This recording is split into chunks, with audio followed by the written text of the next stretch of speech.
بسم اللہ الرحمن الرحیم۔ آپ کی خدمت میں شہدائے کربلا کے حالات عرض کر رہے تھے۔ آج حبشہ بن قیس فرماتے ہیں کہ یہ وہ شخصیت ہیں کہ حبشہ کے دادا سلمہ رؤیت رسول سے مشرف ہو چکے تھے، یعنی رسول اللہ کو وہ دیکھ چکے تھے ان کے دادا، اور جنگ صفین میں حضرت امی کے ہم رکاب تھے۔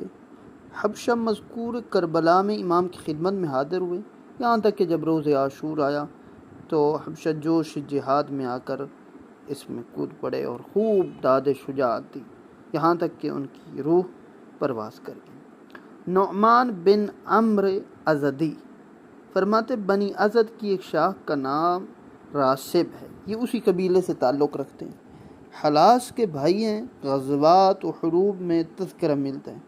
جنگ صفین میں دونوں بھائی حضرت امیر علیہ السلام کے ہم رکاب تھے۔